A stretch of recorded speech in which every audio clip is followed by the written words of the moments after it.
Hello everyone, जय महादेव, सत श्री अकाल, सलाम वालेकुम। सभी का स्वागत करते हैं एक बार फिर से डीएस लेक्चर्स की इस लेटेस्ट वीडियो में, जिसमें आज हम लोग वैद्युत द्विध्रुव के कारण निरक्ष पर उत्पन्न वैद्युत क्षेत्र की तीव्रता का डेरिवेशन डिराइव करेंगे और उसका व्यंजक प्राप्त करेंगे।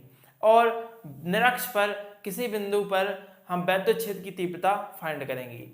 तो क्या आप सभी लोग तैयार हैं? अगर आपने पिछला सेशन नहीं देखा है जिसमें हमने अक्षीय स्थिति के बारे में अध्ययन किया था, तो आप जरूर देखें। उससे रिलेटेड कई सवाल आते हैं और आप इसी प्रकार उस चीज़ का डेरिवेशन भी आता है, तो आप इसी प्रकार अच्छी तरह से अपनी तैयारी करते रहिए। आपका टेस्ट होगा, आप 70 में 70 लेके आएंगे। यूपी बोर्ड के लिए कह रहा हूँ, और जितने भी बोर्ड हैं, जितने भी अलग अलग अपने हिसाब से किए गए हैं, आप फुल में फुल नंबर लेके आएंगे। तो आप सभी लोग अच्छी तरह से जुड़ जाइए, मेहनत कीजिए अच्छी तरह से, आप जरूर एक दिन सफल होंगे। और सफल यानी कि कह सकते हैं कि आप अच्छे अंक प्राप्त करके आएंगे अपने इस आने वाली 2024 की बोर्ड परीक्षा में। तो चलिए एक बार जल्दी से हम लोग अपना टॉपिक देखेंगे। क्या देखेंगे? वैद्युत द्विध्रुव के कारण निरक्ष पर उत्पन्न वैद्युत क्षेत्र की तीव्रता। यानी कि हम अपना टॉपिक देखने वाले हैं कि वैद्युत द्विध्रुव के कारण वैद्युत द्विध्रुव के कारण निरक्ष पर उत्पन्न वैद्युत क्षेत्र की तीव्रता। निरक्ष पर उत्पन्न वैद्युत क्षेत्र की तीव्रता।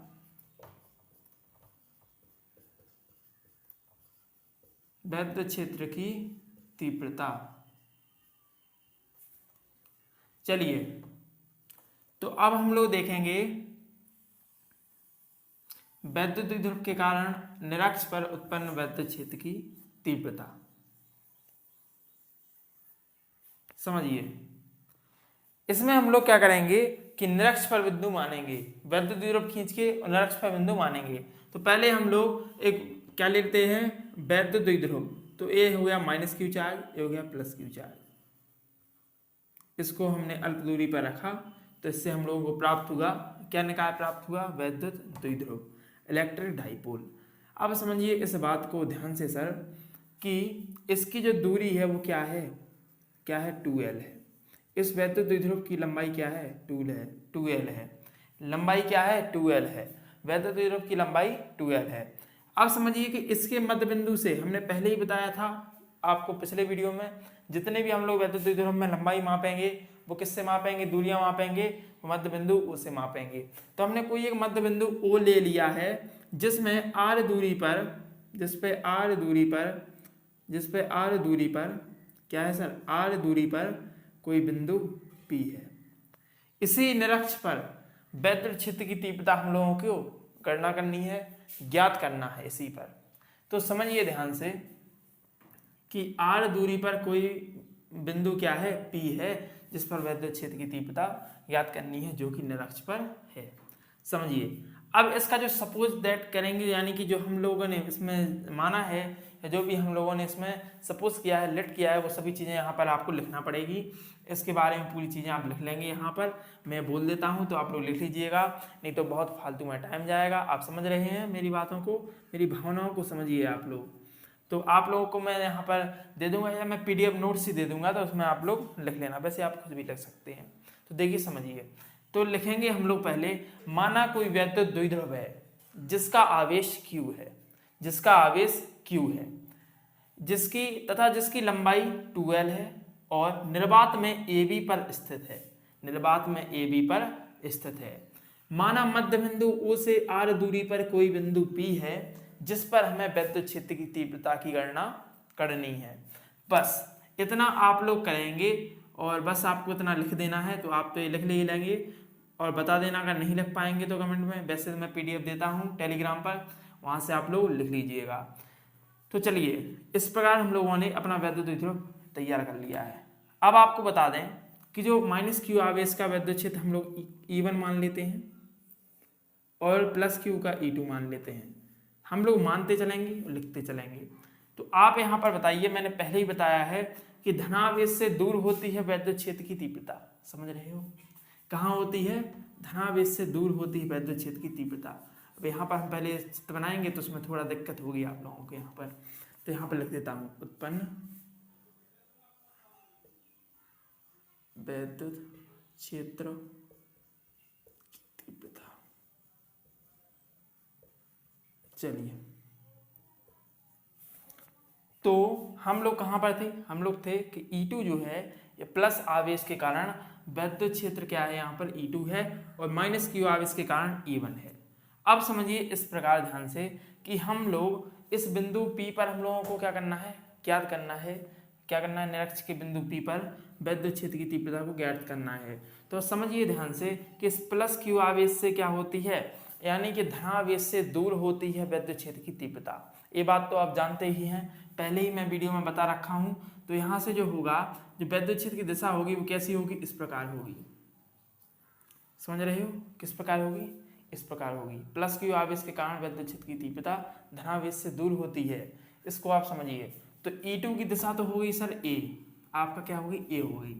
लेकिन अब हम लोगों को E1 की भी दिशा दिखानी पड़ेगी बिंदु P के लिए। तो कितना विद्युत क्षेत्र रहेगा, तो आप लोग इस प्रकार समझिए कि माइनस Q आवेश की ओर होती है, तो माइनस Q आवेश की ओर होगी सर। बस अब हम लोगों का काम बन गया। अब आपको कुछ इस टाइप का दिख रहा होगा कि यहाँ पर आपको दोनों क्या दिख रहे हैं, दोनों समकोण त्रिभुज दिख रहे होंगे। दोनों अगर हम लोग इसको पार्ट में विभाजित कर दें इस तरफ उस तरफ, तो आपको समकोण त्रिभुज देखने को मिल रहे होंगे, आप देख रहे होंगे ध्यान से। अब आपको बता दें कि बिंदु आपका O है, सॉरी बिंदु O है और A, इसके बीच की दूरी क्या होगी, L, और इसके बीच की दूरी क्या होगी, L। 2L में बांटा था तो L यहाँ तक की दूरी हो जाएगी। इतनी बात तो आपको क्लियर होगी, समझ में आ रहा है। 2L है तो L यहाँ तक की, L यहाँ तक की, आधी आधी हो गई। अब समझिए ध्यान से, अब यहाँ पर आपको क्या करना पड़ेगा कि जो A आपको इस वाली दूरी को भी मापना पड़ेगा, इसी की दूरी हम लोग लेंगे। तो समझिए यहाँ से यहाँ तक की दूरी कितनी हो जाएगी, तो आपने पाइथागोरस प्रमेय पढ़ा है। पाइथागोरस प्रमेय कहाँ पर लागू होता है, समकोण त्रिभुज के लिए। तो यहाँ पर समकोण त्रिभुज आपका दिया हुआ है, समकोण त्रिभुज बना गया है, देखिए हिसाब से।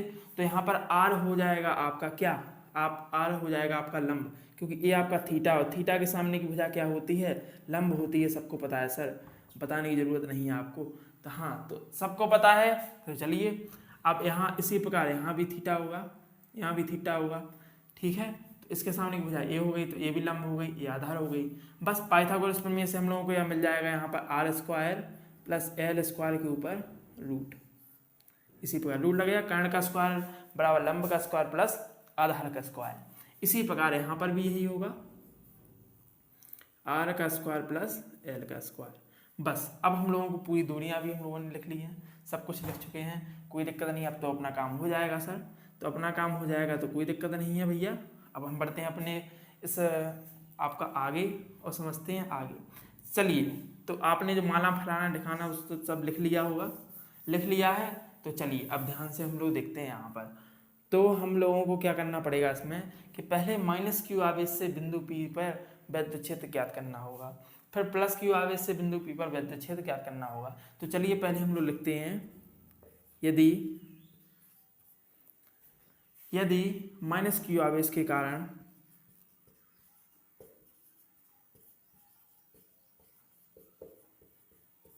बिंदु P पर विद्युत क्षेत्र, बिंदु P पर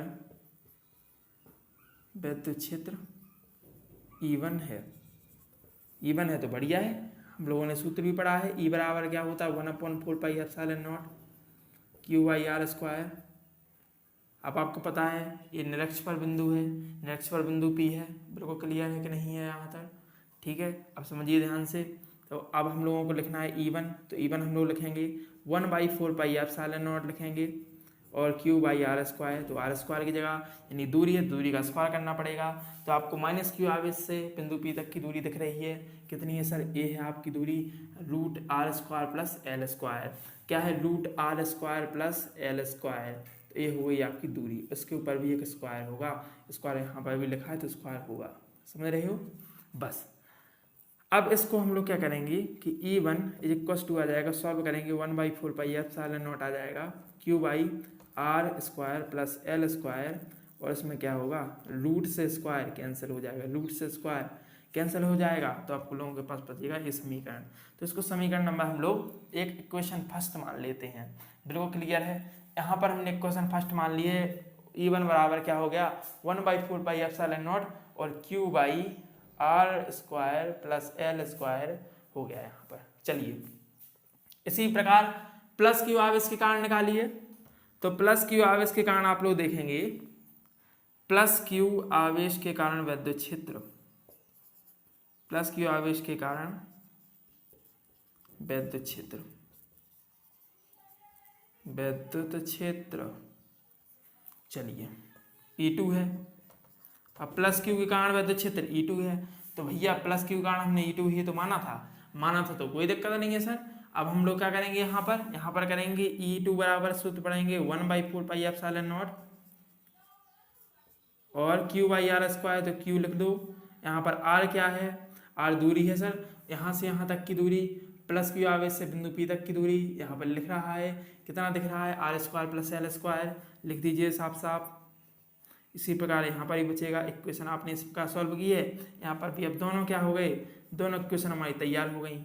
अब हम लोगों को लिखना पड़ेगा कि आप लोगों को अब क्या करना पड़ेगा, परिणामी तीव्रता ज्ञात करनी पड़ेगी। क्या करना पड़ेगा, परिणामी तीव्रता। तो E1 और E2 की परिणामी तीव्रता E है। क्या है, E1 और E2 की परिणामी तीव्रता, E1 और E2 की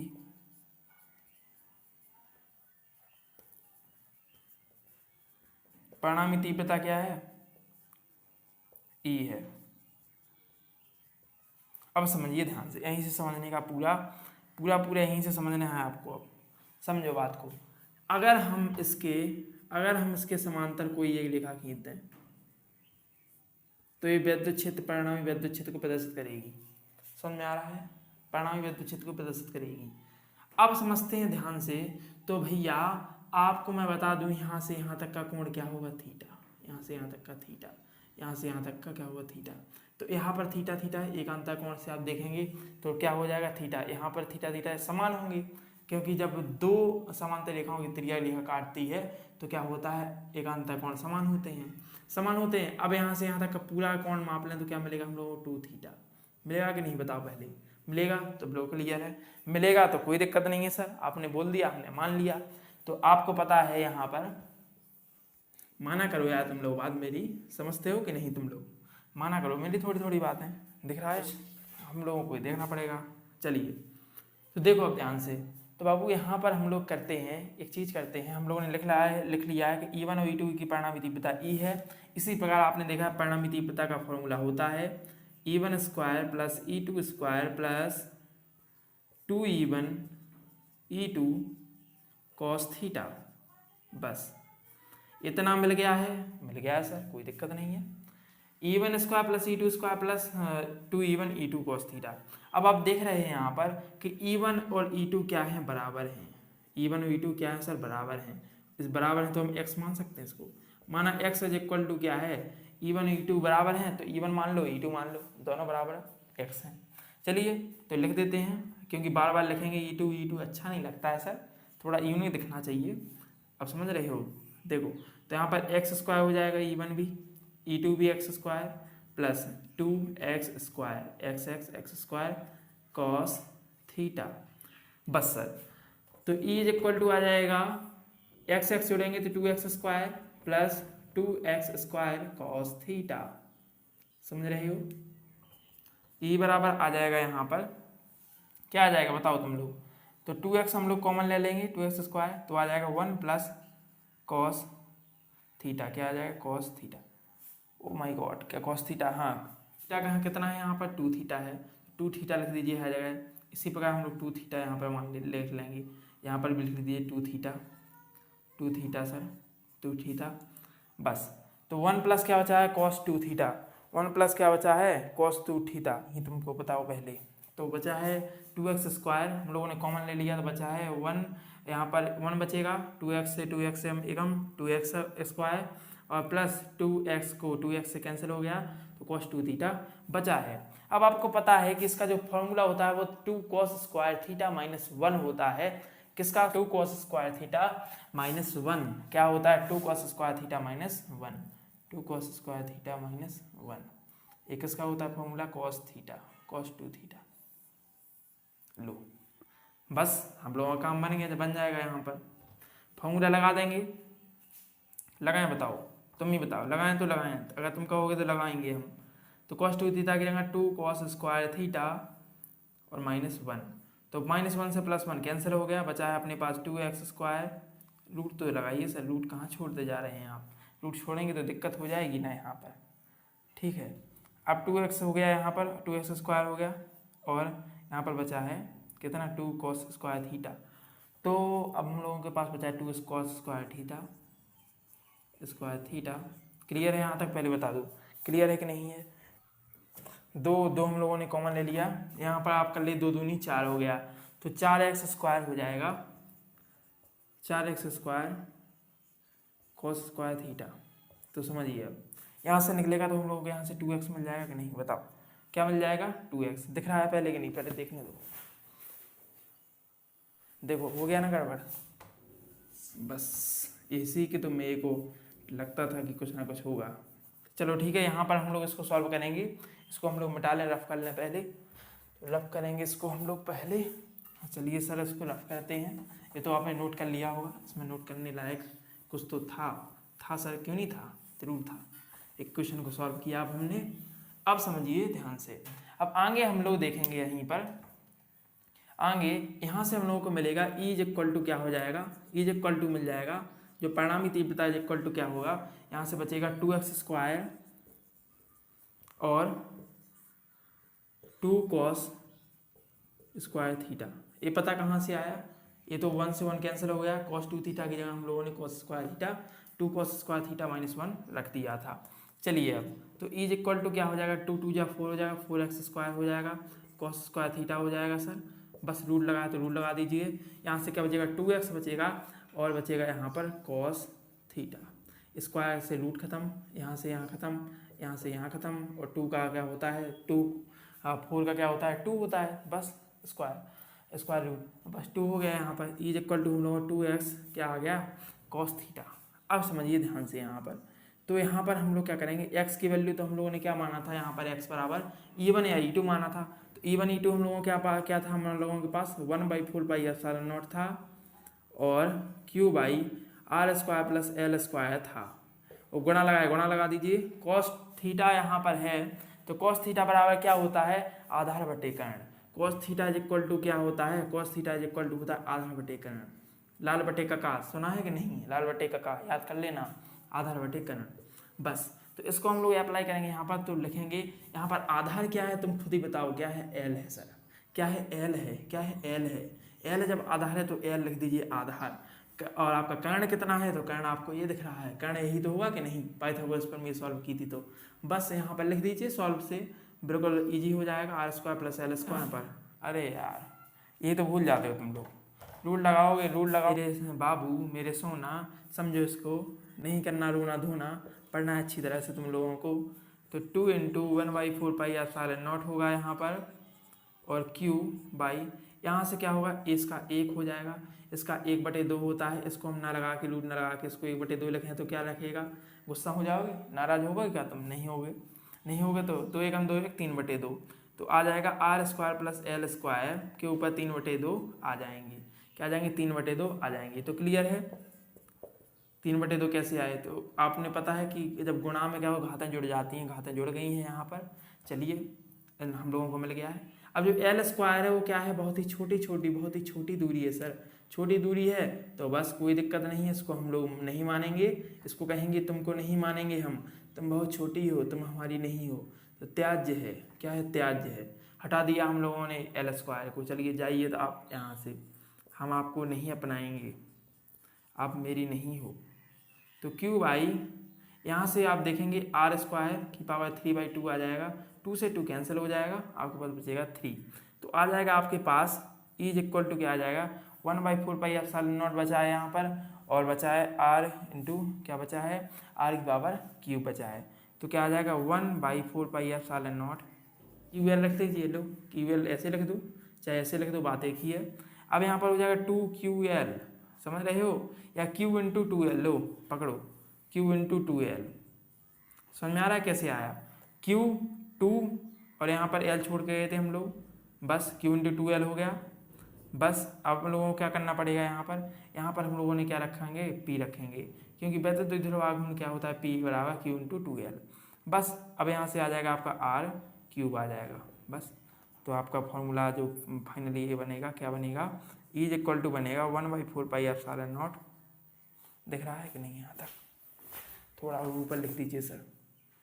चलिए यहाँ पर लिख दें, तो फाइनली फॉर्मूला निकल के आया हम लोगों का, E is equal to 1/4πε0 upon में P अपॉन में R क्यूब। बस ये ही आपका क्या है, किसी बिंदु या किसी द्विध्रुव के कारण निरक्ष पर उत्पन्न वैद्युत क्षेत्र की तीव्रता का यही आपका सूत्र है, यही सब कुछ है सर। इसको याद कर लीजिएगा, इसको सॉल्व कर लीजिएगा, बस आपका 5 नंबर पक्का हो जाएगा बोर्ड पेपर में।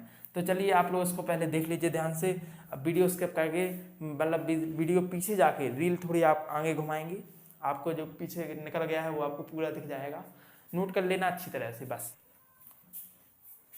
चलिए दोस्तों, तो आज का ये वीडियो हम लोग यहीं तक रखते हैं, मिलते हैं नेक्स्ट वीडियो में, तब तक के लिए धन्यवाद। जय हिंद एवरीवन, सभी को दिल से प्यार। एक बार आप लोग इस वीडियो को जरूर शेयर कीजिएगा सभी दोस्तों के साथ जो भी आपके क्लास 12th में हैं, पढ़ रहे हैं, क्योंकि मैं आपको बता दूं, अगर आप लोग सपोर्ट करते हैं तो बहुत ही अच्छा लगता है और मोटिवेशन मिलता है कि आप सभी के लिए कुछ नया करें, कुछ अच्छा करें और कुछ ईजी से ईजी कॉन्सेप्ट जो आपको समझाने का प्रयास किया जाता है। तो आप लोग सपोर्ट करते रहिए, आप ही के सपोर्ट से हम हैं, हमारे सपोर्ट से आप हैं, मतलब आप ही बच्चों, आप ही के सपोर्ट से हम यहाँ पर हैं। आप ही सपोर्ट करेंगे तो बस सब कुछ मुमकिन है। तो चलिए यहीं पर विदा लेते हैं और मिलते हैं नेक्स्ट वीडियो में। चलिए जय हिंद एवरीवन।